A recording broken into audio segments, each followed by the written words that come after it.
안녕하십니까? 이 시간은 로마서 8장 8절부터입니다. 육신에 있는 자들은 하나님을 기쁘시게 할 수 없느니라. 육신에 속해 있는 사람들은 하나님을 찬양도 안 하니 당연 하나님을 기쁘시게 할 수가 없습니다. 9절에 만일 너희 속에 하나님의 영이 거하시면 너희가 육신에 있지 아니하고 영에 있나니 누구든지 그리스도의 영이 없으면 그리스도의 사람이 아니라. 예수 그리스도의 영이 없는 자들은 성령을 받지 않은 자들로 그리스도인이 아닙니다.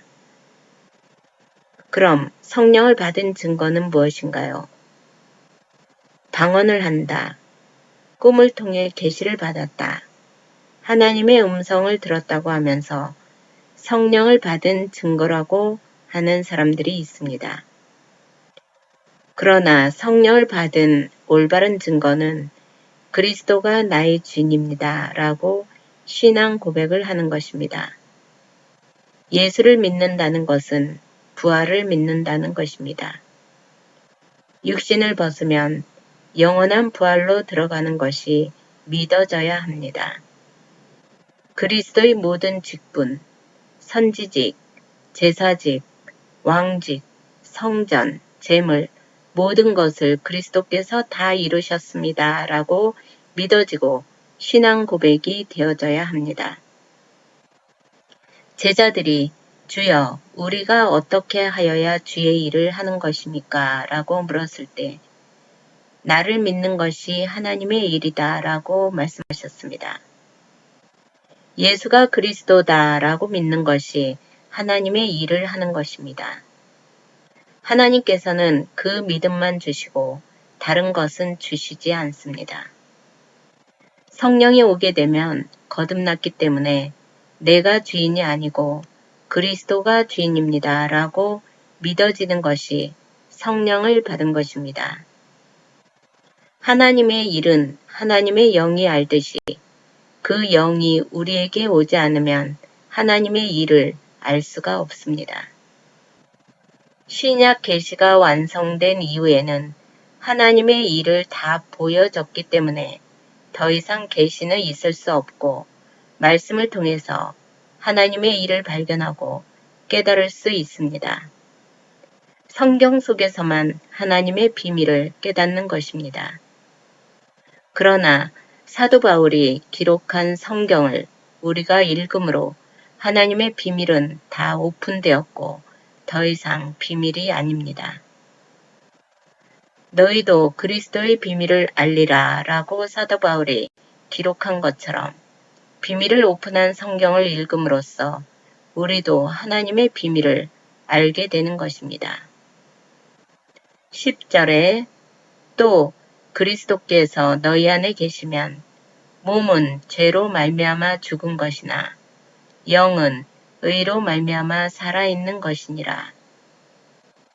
내가 주인이니 내 맘대로 내 뜻대로 내 욕망대로 살아보겠다고 육신을 쫓아 사는 것이 죄입니다. 그러나 그리스도의 영이 우리 안에 있으면 몸은 죄로 말미암아 죽은 것 같으나 영은 결코 죽지 않는다는 것입니다. 신령하다는 것은 시간과 공간의 범주의 제한을 받지 않습니다. 창세전에 택함을 받은 자들은 그리스도 안에서 결코 영이 죽지 않습니다. 11절에 예수를 죽은 자 가운데서 살리신 이의 영이 너희 안에 거하시면 그리스도 예수를 죽은 자 가운데서 살리신 이가 너희 안에 거하시는 그의 영으로 말미암아 너희 죽을 몸도 살리시리라. 그러므로 형제들아 우리가 빚진 자로 돼 육신에게 져서 육신대로 살 것이 아니니라. 그리스도의 영이 우리에게 와서 영생을 줬기 때문에 우리는 그리스도에게 생명을 빚진 자입니다. 그리스도가 육신의 모습으로 와서 죄를 덮어쓰고 십자가 사건으로 우리의 죄를 담당했으니 육신을 쫓는 육신의 일을 하는 자가 되지 말라는 것입니다. 13절에 너희가 육신대로 살면 반드시 죽을 것이로되 영으로서 몸의 행실을 죽이면 살리니 육신대로 살지 말라고 명령을 한 것 같으나 실상 육신대로 사는 자들은 그리스도의 영이 없는 자들입니다. 그러므로 반드시 죽는다는 것은 최종 죽음인 영사로 가는 것을 말합니다. 몸의 행실을 죽이면 살리니 우리는 영이 왔기 때문에 육체를 죽여야 반드시 산다는 것입니다. 우리를 죽여야 하나님의 성령이 역사하십니다. 우리를 죽인다는 것은 하나님만이 주인이고 내가 주인이라는 생각을 죽이는 것입니다. 겉사람은 육신대로 살고 육신이 있기 때문에 죄는 드러나게 되어 있습니다. 하나님의 영이 내 속에 들어와서 육신대로 살고자 하는 구습을 죽이면 영의 생각대로 사라집니다. 14절에 무릇 하나님의 영으로 인도함을 받는 사람은 곧 하나님의 아들들이라. 하나님의 영으로 인도함을 받는 사람은 하나님, 성령님이 인도하신 것으로서 성령으로 거듭난 사람은 하나님의 양자로서 아들이 된 것입니다. 15절에 너희는 다시 무서워하는 종의 영을 받지 아니하고 양자의 영을 받았으므로 우리가 아바 아버지라고 부르짖느니라.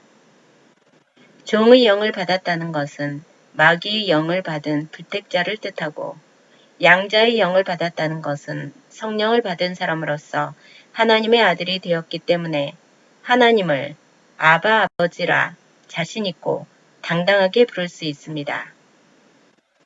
아바라는 뜻은 아람어로 아버지라는 뜻이 있습니다. 두려움이 없어지고 당당해지는 것이 바로 우리 교회의 성장입니다. 16절에 성령이 친히 우리의 영과 더불어 우리가 하나님의 자녀인 것을 증언하시나니 성령은 우리가 하나님의 아들이 되었다는 것을 친히 인을 쳐 주십니다. 성령이 어떻게 증언을 해주고 증거가 되나요? 하나님을 아바 아버지라고 부를 수 있게 되고 이것이 하나님의 자녀가 된 증거입니다. 그러므로 육신을 쫓아 육신대로 사라지는 일은 절대 있을 수 없습니다. 17절에 자녀이면 또한 상속자, 곧 하나님의 상속자요. 그리스도와 함께 한 상속자니 우리가 그와 함께 영광을 받기 위하여 고난도 함께 받아야 할 것이니라. 그리스도를 인하여 하나님의 아들이 되었다는 것은 하나님의 영광을 받는 상속자가 된 것이고 상속만 받는 게 아니고 그리스도의 고난도 함께 받습니다. 영광과 고난은 동전의 양면입니다. 그리스도와 함께 받는 고난은 영광을 전제로 하는 것입니다. 우린 이미 하나님의 아들이라는 양자, 즉 상속권을 받았습니다. 상속권자이기 때문에 아들의 상속권, 유업을 받습니다. 상속권자가 받는 유업은 무엇인가요? 하나님께서 주시기로 약속한 영원한 하늘나라, 천국입니다. 아직 적용은 되지 않았지만 육신 벗고 하늘나라 가면 나를 양자로 삼았다는 것을 알게 됩니다. 히브리서 4장 5절에 우리는 하나님의 양자, 아들이고 모세는 사환으로 일했고 천사도 우리를 위한 심부름꾼이라고 했습니다. 그런데 유대인은 모세는 받들면서 모세보다 훨씬 우월한 하나님의 아들 그리스도를 받들지 않는다고 질타하였습니다. 18절에 생각하건대 현재의 고난은 장차 우리에게 나타날 영광과 비교할 수 없도다. 이 땅을 지나는 광야 40년을 현재의 고난이라고 볼 수 있습니다. 왜 고난을 주시나요? 광야 40년 동안 하나님의 은혜를 깨닫게 하기 위한 것입니다. 구약에서 이스라엘은 가나안 갈 때까지 광야에서 40년 동안 고난을 받았습니다. 신약에서는 표면적으로 육신을 벗고 천국 갈 때까지를 광야 40년 고난의 기간으로 볼 수 있습니다. 믿는 자는 고난을 통해서 하나님의 은혜를 자꾸 깨달아지게 하고 깨달은 만큼 천국에 대한 소망이 커지게 됩니다. 환난은 인내를 낳고 인내는 소망을 낳습니다. 19절에 피조물이 고대하는 바는 하나님의 아들들이 나타나는 것이니 이 세상 모든 피조물, 만물들이 바라는 것은 무엇인가요? 하나님의 아들들이 나타나는 것입니다. 아들들, 복수로 표현된 것은 양자, 우리들을 가리키기 때문입니다. 양자가 되어 상속권을 받은 택자들이 이 땅에서 하나님의 아들들로 빨리 나타나기를 바라는 것입니다. 현재 나타난 사람도 있고 1년 후에 나타날 사람도 있고 10년 후에 나타날 사람도 있습니다. 모든 피조물은 하나님의 아들들이 영광의 상속을 받는 것을 고대하며 기다리고 있습니다. 20절에 피조물이 허무한데 굴복하는 것은 자기 뜻이 아니요 오직 굴복하게 하시는 이로 말미암음이라. 피조물은 하나님의 아들들이 나타나기를 고대하는데 아직 나타나지 않으니 허무 속에 빠져서 발버둥치고 있습니다. 허무란 무엇인가요? 실상 뭐가 있는지 알고 열심히 쫓아가지만 사실 텅텅 비고 아무것도 없는 것을 말합니다. 피조물이 하나님의 아들들이 나타나기를 고대하는데 나타나지 않으니 허무에 무너지고 불종하게 되었습니다. 그러나 사실은 피조물 스스로 굴복한 것이 아니고 하나님께서 굴복하게 하신 것입니다. 하나님의 아들들이 나타나는 시기는 하나님께서 정해 놓으셨기 때문입니다. 감사합니다.